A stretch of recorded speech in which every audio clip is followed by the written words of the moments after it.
আমার অনেক প্রবাসী ভাই আছেন যারা সৌদি আরব থেকে বা অন্য কান্ট্রি থেকে বাংলাদেশে আসতে চান। তারা নতুন হওয়ার কারণে অনেক কিছু ব্যাপার নিয়ে তাদের কোনো অভিজ্ঞতা নাই। তো আপনাদেরকে আমি সেই বিষয়টা আজকে জানাবো, যেহেতু আমিও নতুনভাবে দেশে গিয়েছি। আসলে কিভাবে মাল সাবানা প্যাকেট করতে হবে, বা আপনার মাল সাবানা বেশি নেওয়া যাবে কি না, বা কিভাবে আপনি কি করবেন। তো আমি কিন্তু আজকে সেই ব্যাপারে আপনাদের সাথে কথা বলবো। তো আমি কিন্তু যেই মালগুলো কিনেছি এগুলো কিন্তু সবগুলো কস্টিপ দিয়ে মুখগুলো ভালোভাবে পেঁচিয়ে দিয়েছি, এবং আপনারা যেই মালগুলো অন্য যেই মালগুলো রয়েছে এগুলো সুন্দর করে পেঁচিয়ে নিয়েছি। এবং এগুলো আপনারা কার্টন নেবেন, কার্টন একবারে বড় নেবেন না, একবারে ছোট নেবেন না। তো কার্টনগুলো এক সাইজ হতে হবে। তো এক সাইজ মতো আমি কার্টনগুলো কিন্তু তৈরি করেছি। তো যে কারণে আমার এয়ারপোর্টে কোনো প্রকার কোনো ঝামেলা হয় নাই, কোনো সমস্যা হয় নাই।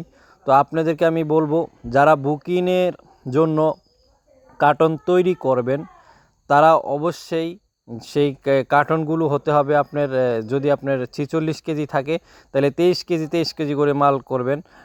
যদি আপনার 50 কেজি থাকে তাহলে 25 কেজি করে কার্টন তৈরি করবেন। এবং আপনারা বুকিংয়ের মধ্যে কোনো প্রকার কোনোভাবেই মানে মাল বেশি দেওয়ার চেষ্টা করবেন না। আপনার যেটুকু মাল থাকে সেই মালটি আপনি দেওয়ার জন্য চেষ্টা করবেন। তাহলে আপনার এয়ারপোর্টে কোনো ধরনের সমস্যা হবে না, এবং আপনার কাছ থেকে কোনো বাড়তি টাকাও তারা চাইবে না। আর যেটি আছে আপনার হাতে যেই হ্যাং লাগেজটি আছে, সেখানে দেখা গেছে আপনার 7 কিলো মাল উল্লেখ করা থাকে।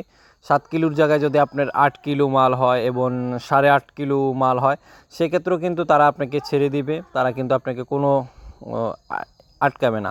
যদি আপনার 7 থেকে আরও 8 কিলোর থেকে যদি আরও 2-3 কিলো মাল বেশি হয়, সেক্ষেত্রে কিন্তু আপনাকে মালগুলো নিতে দিবে না। সেই মালগুলো আপনার হয়তো এয়ারপোর্টে ফালায় দিতে হইব, অথবা আপনি কোনো পুরান যে ব্যক্তি রয়েছে তাদের মাধ্যমে, যাদের অল্প মাল, যাদের হাতে দেখা গেছে 5-6 কেজি, আর তার কাছে আপনি 1-2 কেজি মাল দিলে সে যদি আপনার মালটা পার করে দেয়, সেক্ষেত্রে কিন্তু আপনার কোনো প্রকার কোনো টাকা পয়সা লাগবে না। আর কার্টনগুলোর সাইজ যেটা দেখছেন সেই সাইজগুলো করার চেষ্টা করবেন। তাই এই সাইজগুলো পারফেক্ট।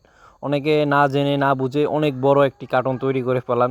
সেক্ষেত্রে কিন্তু এয়ারপোর্টে আপনি যখন মালটি বুকিংয়ে দিবেন, সেখানে ওজন বেশি হওয়ার কারণে, কার্টন বড় হওয়ার কারণে আপনি কিন্তু কার্টনটি কেটে ফেলানো লাগতে পারে এবং জরিমানা দেওয়া লাগতে পারে। তো এই ভোগান্তিতে যদি আপনাদের এরকম ধরনের কিছু না হয়, সেজন্য আপনাদের জন্য আমি এরকম ভিডিওটা বানিয়েছি। এবং অবশ্যই আপনারা কম্বল লাগবে, কম্বল দিয়ে আপনারা কার্টনে দিয়ে তারপরে আপনারা যেই সাবান, শ্যাম্পু, বিভিন্ন ইত্যাদি জিনিসগুলো আপনারা সুন্দরভাবে দিয়ে এগুলো আপনারা প্যাকেটিং করতে পারবেন। তাহলে আপনাদের ভিতরে যেই মাল রয়েছে, ভিতরে সেই মালগুলো ঠিক থাকবে এবং কোনো প্রকার সমস্যা হবে না, কোনো কিছু আপনাদের নষ্ট হবে না। আর এখানে দেখছেন আমরা অলরেডি মাল 2টি কার্টন কমপ্লিট করেছি। আর কার্টনগুলো পরবর্তীতে আমরা রশি দিয়ে বেঁধে এগুলো আমরা হচ্ছে ডিজিটাল যেই মিটার রয়েছে সেটা দিয়ে কিন্তু আমরা ওজন দিয়েছি। তো ওজন দেওয়ার পরে কোনোটাতে হয়তো আধা কিলো বেশি হয়েছে, কোনোটাতে হয়তো আবার কম হয়েছে। যদি এরকম হয়ে থাকে তাহলে কোনো প্রকার সমস্যা হবে না। যদি আপনার 24 কিলো যদি 1-2 কেজি বেশি হয়ে থাকে, সেক্ষেত্রে কিন্তু সমস্যা হতে পারে। আমরা কিন্তু এখানে 25 কেজি একটা করেছি, 24 কেজি, 24.5 কেজি, আরেকটা করেছি 25.5 কেজি করে আমরা কিন্তু কার্টনগুলো তৈরি করেছি। তারপরে আশা করি আমি এয়ারপোর্টে আমার কোনো রকমের সমস্যা হয় না, ইনশাল্লাহ। আমি